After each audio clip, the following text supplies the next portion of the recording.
ನಮಸ್ಕಾರ ಸ್ನೇಹಿತರೆ, ಜ್ಞಾನದೀವಿಗೆ ಚಾನಲ್ಗೆ ಸ್ವಾಗತ.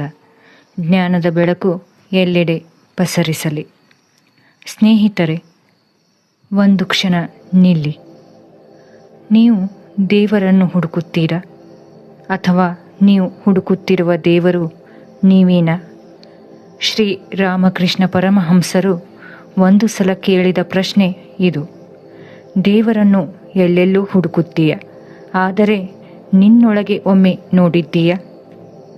ಸಾಧಕರೇ, ಈ ಪ್ರಶ್ನೆ ಸರಳವಾಗಿ ಕೇಳಿಸಿದರೂ ಇದರಲ್ಲಿ ಅಡಗಿರುವ ಸತ್ಯ ಜೀವನವನ್ನೇ ಬದಲಾಯಿಸುವಷ್ಟು ಆಳವಾಗಿದೆ. ನಮ್ಮ ಮನಸ್ಸು ಸದಾ ಹೊರಗೆ ಓಡುತ್ತದೆ, ಜನರ ಕಡೆಗೆ, ಸಂಪತ್ತಿನ ಕಡೆಗೆ, ಹೆಸರಿನ ಕಡೆಗೆ. ಆದರೆ ಒಂದು ಕ್ಷಣ ನೀನು ಒಳಗೆ ತಿರುಗಿದರೆ ಅಲ್ಲಿ ಮೌನದೊಳಗೆ ಒಂದು ಸಾನ್ನಿಧ್ಯವಿದೆ. ಅದು ದೂರದಲ್ಲಿಲ್ಲ, ಅದು ಕಲ್ಪನೆಯಲ್ಲ, ಅದೇ ನೀನು ಹುಡುಕುತ್ತಿರುವ ದೇವರು. ಈ ಒಳಗಿನ ತಿರುಗುವಿಕೆಯೇ ಆತ್ಮೀಯತೆಯ ಆರಂಭ. ಇದು ಒಂದು ಕ್ಷಣದಲ್ಲಿ ನಡೆಯುವುದಿಲ್ಲ. ಇದು ನಿಧಾನವಾಗಿ ಅರಳುವ ಒಂದು ಅನುಭವ. ಆ ಅನುಭವ ಶುರುವಾದಾಗ ಮೊದಲಿಗೆ ನಿನ್ನೊಳಗೆ ಕಾಣಿಸುವುದು ಒಂದು ಅಸ್ಪಷ್ಟವಾದ ಶಾಂತಿ. ನೀನು ಅದನ್ನು ಹುಡುಕಿಲ್ಲ, ಅದು ಸ್ವತಃ ನಿನ್ನೊಳಗೆ ಬಂದಿರುತ್ತದೆ. ಹಿಂದೆ ನಿನ್ನ ಮನಸ್ಸು ಅಲೆಮಾರಿಯಾಗಿತ್ತು. ಪ್ರತಿ ಕ್ಷಣವೂ ಯಾವುದೋ ಚಿಂತನೆ, ಯಾವುದೋ ಆತುರ. ಆದರೆ ಈಗ ಅದೇ ಮನಸ್ಸು ನಿಧಾನವಾಗಿ ತಣ್ಣಗಾಗುತ್ತಿದೆ. ಕಾರಣವಿಲ್ಲದೆ ಉಂಟಾಗುವ ಈ ಶಾಂತಿ, ರಾಮಕೃಷ್ಣರ ಪ್ರಕಾರ ಇದು ದೇವರ ಸಾನ್ನಿಧ್ಯದ ಮೊದಲ ಸ್ಪರ್ಶ. ಗಾಳಿ ನಿಂತಾಗ ನೀರಿನ ಮೇಲ್ಮೈ ಶಾಂತವಾಗುತ್ತದೆ. ಹಾಗೆಯೇ ಮನಸ್ಸು ಶಾಂತವಾದಾಗ ದೇವರ ಪ್ರತಿಬಿಂಬ ಕಾಣುತ್ತದೆ. ಈ ಶಾಂತಿ ಮುಂದುವರೆದಂತೆ ನಿನ್ನ ಒಳಗಿನ ಆಸಕ್ತಿಗಳು ಬದಲಾಗುತ್ತವೆ. ಹಿಂದೆ ನಿನ್ನ ಮನಸ್ಸನ್ನು ಸೆಳೆದಿದ್ದ ವಿಷಯಗಳು, ಹೆಸರು, ಹಣ, ಸ್ಪರ್ಧೆ, ಮಾನ್ಯತೆ, ಇವು ನಿಧಾನವಾಗಿ ತಮ್ಮ ಆಕರ್ಷಣೆಯನ್ನು ಕಳೆದುಕೊಳ್ಳುತ್ತವೆ. ನೀನು ಬಲವಂತವಾಗಿ ಅವುಗಳನ್ನು ತಳ್ಳುವುದಿಲ್ಲ, ಆದರೆ ಅವು ನಿನ್ನನ್ನು ಬಿಡುತ್ತವೆ. ಅದರ ಜಾಗದಲ್ಲಿ ಒಂದು ಹೊಸ ಹುಡುಕಾಟ ಪ್ರಾರಂಭವಾಗುತ್ತದೆ. ನಾನು ಯಾರು?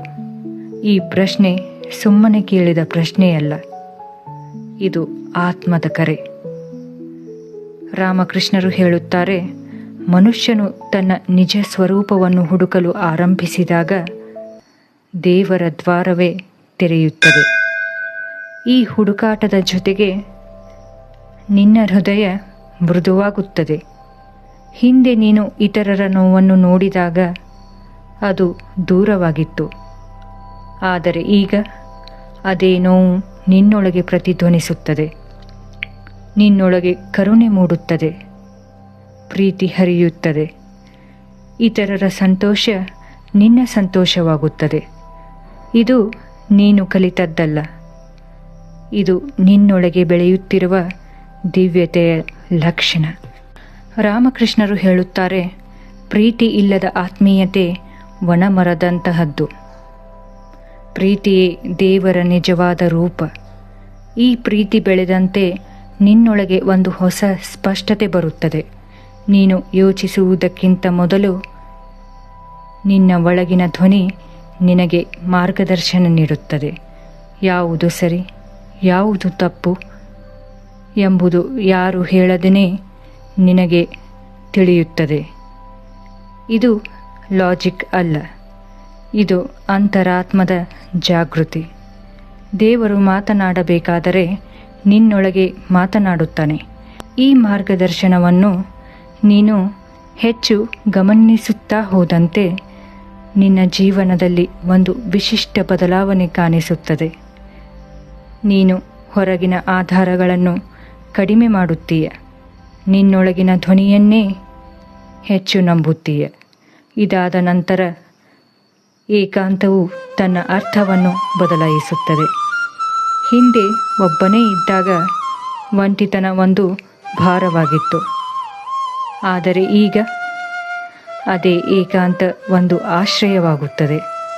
ನೀನು ಒಬ್ಬನೇ ಇದ್ದರೂ ಒಂಟಿಯಾಗಿರುವ ಅನುಭವವಿಲ್ಲ. ಯಾರೋ ನಿನ್ನೊಳಗೆ ನಿನ್ನ ಜೊತೆಗೇ ಇದ್ದಾರೆ ಅನ್ನಿಸುವ ಒಂದು ಆಳವಾದ ಅನುಭವ.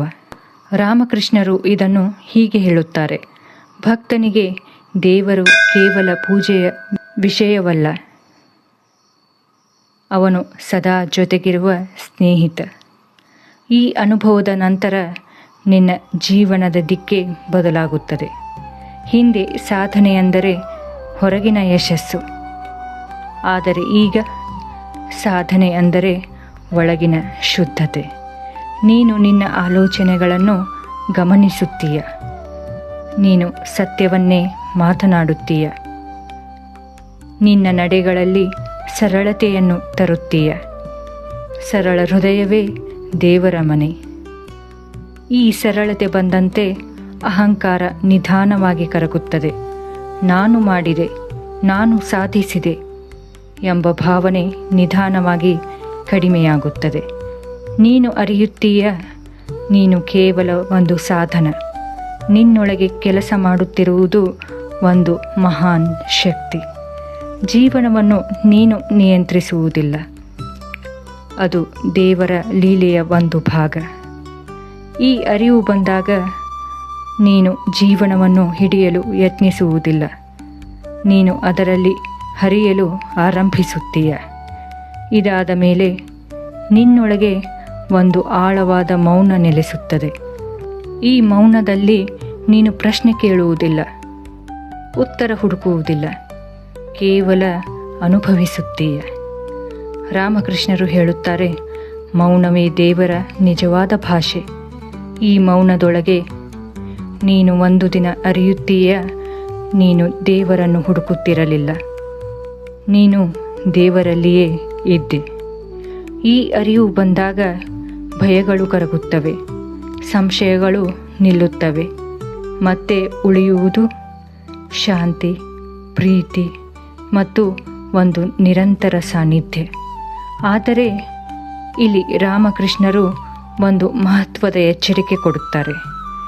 ಈ ಅನುಭವಗಳನ್ನು ಹಿಡಿದುಕೊಂಡು ನಾನು ವಿಶೇಷ ಅನ್ನಿಸಿದರೆ ಅದೇ ಅಹಂಕಾರ ಮತ್ತೆ ಹುಟ್ಟುತ್ತದೆ.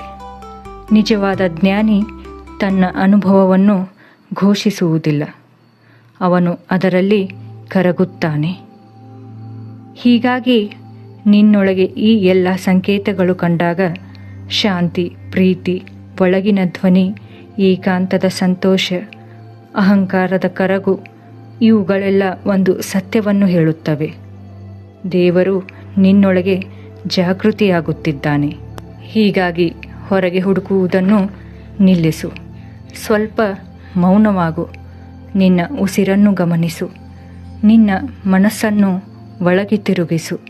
ಯಾಕೆಂದರೆ ನೀನು ಹುಡುಕುತ್ತಿರುವ ದೇವರು ಎಲ್ಲೋ ದೂರದಲ್ಲಿಲ್ಲ, ಅವನು ಇಲ್ಲಿಯೇ ಈ ಕ್ಷಣದಲ್ಲೇ ನಿನ್ನೊಳಗೆ ಮೌನವಾಗಿ ನೆಲೆಸಿದ್ದಾನೆ. ಇದು ಕೇವಲ ಒಂದು ವಿಡಿಯೋ ಅಲ್ಲ, ಒಂದು ಆರಂಭ. ನೀನು ಒಳಗೆ ನೋಡಲು ಸಿದ್ಧವಾಗಿದ್ದರೆ ಈ ಯಾತ್ರೆ ಮುಂದುವರಿಯುತ್ತದೆ. ಜ್ಞಾನದೀವಿಗೆ ಜೊತೆಗೆ. ಧನ್ಯವಾದಗಳು.